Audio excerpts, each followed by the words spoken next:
मुद्रवटं तदाचिरं नवमं भाग्यं दर्शनं नायकं एकादशं गणपतिं द्वादशं विज्ञानः भावचैतानि नामानि।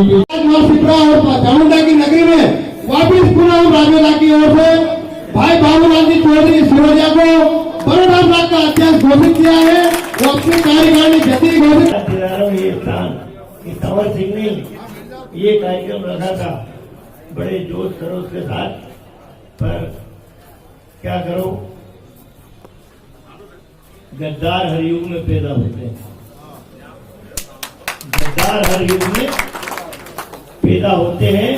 यदि गद्दार पैदा होते हैं तो जाबाज लोग भी पैदा होते हैं। मैं कल जगदीश नारायण भगवान मैं हमारा एक ब्लॉक खाली पड़ा है, बरोटा ब्लॉक, कांग्रेस का अध्यक्ष नहीं है, वो बिके हुए आदमी के साथ चला गया। वो भी मुकेश नाम था, क्या नाम था, हम सिरोलिया के साथियों रुक जाओ थोड़ा। मंच पर उपस्थित जिला कांग्रेस ग्रामीण के अध्यक्ष भाई अशोक पटेल जी, हम दोनों को पहली बार टिकट मिला था। 35 साल से इस चुनावी माहौल के अंदर हम रहे हैं और एक एक कार्यकर्ता, एक एक नेता की नस से हम वाकिफ हैं। आपके मन के अंदर क्या है, आपके दिमाग के अंदर क्या है, आपके दिल के अंदर क्या है, आपके हाथों के बाजुओं में कितनी ताकत है, इसका अंदाज हम निश्चित रूप से जानते हैं। और इसी ताकत का उपयोग मैं साफ कह रहा हूं, साम दाम दंड भेद चुनाव में सब वाजिब है, सब वाजिब है।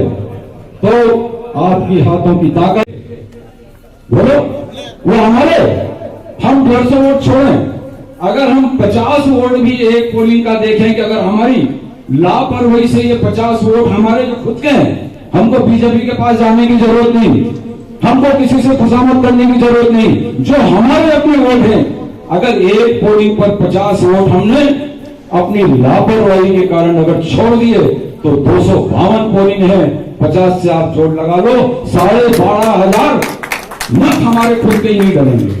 और ये 12,500 मत किसी भी जीत के लिए बहुत बड़ा आंकड़ा है। आपके लिए 50 वोट ज्यादा नहीं है, आराम से आप बढ़ा सकते हैं। तो इसलिए मेरा आप कार्यकर्ताओं से निवेदन है कि अपने पोलिंग पे कम से कम जो मतदाता सूची आपके पास आए, आप 3 पेन अपने पास रखो, 3 रंग के अलग अलग पेन। पहले पेन से आप मतदाता सूची का कम से कम 10 बार 20 बार निरीक्षण करो। एक बार में काम नहीं चलेगा, 10 बार 20 बार निरीक्षण करो और उसमें आपके पक्के कितने लोग हैं, आपके कितने समर्थक हैं, उन पे आप राइट का निशान लगाएं। जोड़ आपके सामने आ जाएगा कि अगर 800 मतदाता हैं तो जितने निशान लगाए अपने पक्के हैं।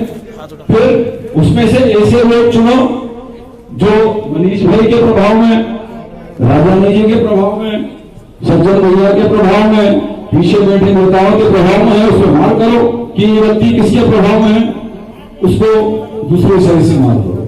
और तीसरा ऐसे को मार करो जिससे हमको बातें नहीं करना, जो होने नहीं वाला, तो उसमें हम अपनी शक्ति दिमाग क्यों लगाएंगे। ये अगर आपने हर पोलिंग पर स्टडी कर ली तो इस चुनाव जीतने में हमको पसीना भी नहीं आएगा।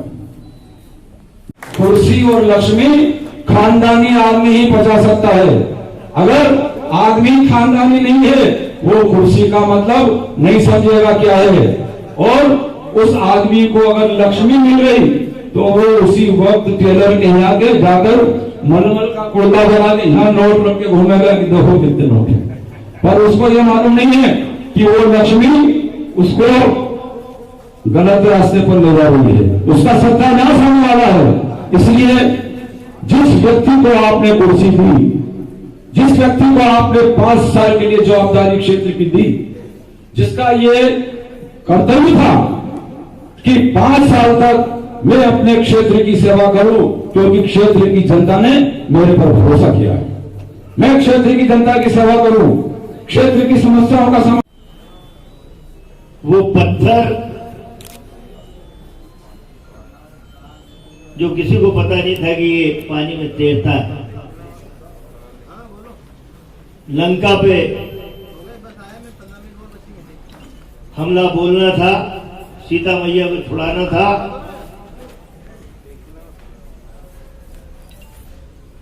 तब हनुमान जी ने कहा पूरी वानर सेना थी, उनने तुमने पत्थर उठाओ, पुल बनना जरूरी, जाए कैसे? बोले भगवान श्री राम का नाम लो, डालो।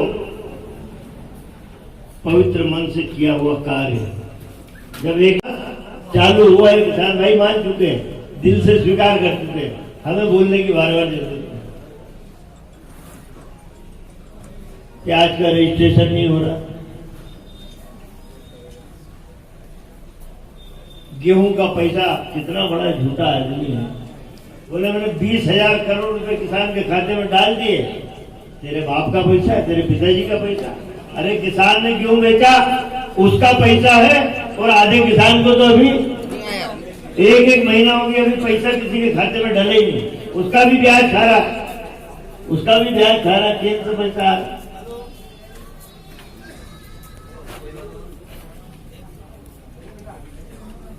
विधानसभा ला के ना दे तब तक मैं चेंज करूँ। सत्ता की लोलुपता नहीं है, कोई पद की लोलुपता नहीं है।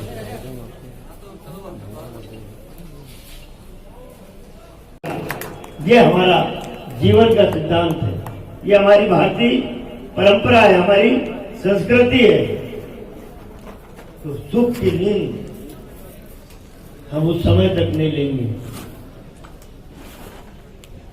तो बताइए, आज मंडल की एक बैठक थी, चूंकि चुनाव सामने है, आने वाले समय में मतदान होना है, उसको लेकर पूर्व मंत्री केंद्रीय सज्जन वर्मा ने एक बैठक रखी थी। किस तरह की बैठक थी और क्या है पूरा? आज हमारे मां चामुंडा की नगरी देवास के नजदीक ग्राम राजोदा विधानसभा हाटपिपलिया के शिप्रा मंडल में उपचुनाव का शंखनाद किया गया है और यहां से संकल्प लिया गया है कि आने वाले उपचुनाव में 2020 में हमें विधानसभा हाटपिपलिया से हमारी पार्टी के जो अधिकृत उम्मीदवार हम माननीय कमलनाथ जी ने जिसे टिकट देंगे, हम उसको हजारों मतों से विजयी बनाकर मध्य प्रदेश के विधानसभा के अंदर भेजेंगे एवं फिर एक बार मध्य प्रदेश में कमलनाथ जी की सरकार बनाएंगे, कांग्रेस की सरकार बनाएंगे, जिससे हमारे शेष किसानों का कर्ज माफ रह गया है उसे हम पूर्णता करेंगे और किसानों की उन्नति के लिए उनके हाथ मजबूत करेंगे। इस बैठक में बार बार एक चर्चा चल रही थी कि पूर्व में यहाँ पे एक बैठक हुई थी, उसके बाद आपके पार्टी के जो गद्दार नेता उनको विधायक बनाया गया था, आज वापस उस तरह की बैठक है और वापस कांग्रेस को लाना है, क्या रहेगा? आपने ये प्रश्न बहुत अच्छा किया कि आने वाले 2018 के नवंबर में चुनाव हुए थे, उस समय भी हमने मध्य प्रदेश विधानसभा में मध्य प्रदेश की कांग्रेस की सरकार बनाने के लिए यहाँ ग्राम राजोदा में ही आयोजित बैठक का आयोजन किया गया था। मैं ब्लॉक कांग्रेस अध्यक्ष देवास ग्रामीण था उस समय, अब सिपरा भी है। उसमें हम लोगों ने निर्णय किया था कि आने वाले चुनाव में हमने हमारे ब्लॉक से हमारे जिससे भाई को टिकट दिया गया था उसको हजारों मतों से जीताकर हमने मध्य प्रदेश विधानसभा की उसमें भेजा, किंतु आज नौबत आ गई कि उसी विधायक द्वारा हमारी कांग्रेस का साथ छोड़कर भारतीय जनता पार्टी के प्रलोभन में आकर उन्होंने इस्तीफा दिया और हमें इस चुनाव की नौबत आ गई। वापिस हम किसान भाइयों ने और हमारे क्षेत्र की जनता ने संकल्प लिया है कि आने वाले चुनाव में हम इस 2018 का जो चुनाव हो रहा है उसमें कांग्रेस के उम्मीदवार को विजयी बनाकर मध्य प्रदेश की विधानसभा में निर्वाचित घोषित कराएंगे। कहीं न कहीं दौड़ में आपका भी नाम चल रहा है, अभी क्या समझते हैं इस चीज को, किसको टिकट मिलता है, क्या है? हमारे प्रदेश के मुख्य आदरणीय कमलनाथ जी, क्षेत्र के प्रभारी आदरणीय सज्जन वर्मा जी, वो हमारे यहाँ सर्वे करा रहे हैं। हमारे जिस भाई को भी कांग्रेस की ओर से अधिकृत किया जाएगा या मुझे किया जाएगा तो हमें हमारे संकल्प साथियों ने जो निवेदन किया है कि आने वाले 2018 के चुनाव में हम कांग्रेस का उम्मीदवार जिताकर भेजेंगे एवं मध्य प्रदेश में कांग्रेस की सरकार पुनः बनाएंगे। जिस दिन भी टिकट फाइनल होता है उसके बाद अगर टिकट आपको मिलता है, समय कम मिलेगा, इससे कम समय में आपको कैनवासिंग करना है, कैसे करेंगे पूरा आप, क्या प्लानिंग रहेगी आपकी? हमें हमारे क्षेत्र के साथियों पर, बूथ के साथियों पर, बूथ पर आज बूथ लेवल की मीटिंग थी हमारे कार्यकर्ताओं की। आज हमने संकल्प लिया है, आज से हमने टिकट में तो अभी बहुत समय है, आने वाले समय के जो 2018 का 1 महीने का ही समय शेष रहेगा, हमने अभी से ही कार्य प्रारंभ कर दिया है। 2020 के इस चुनाव में आज से रूपरेखा बना दी है और आगे कोई बड़ी मीटिंग हमारी नहीं होगी। हमें बूथ लेवल पे जाके कांग्रेस के उम्मीदवार को विजयी बनाने में पूरा प्रयास करेंगे कि मध्य प्रदेश में फिर एक बार पुनः कांग्रेस की सरकार बनाएंगे। ठीक, धन्यवाद।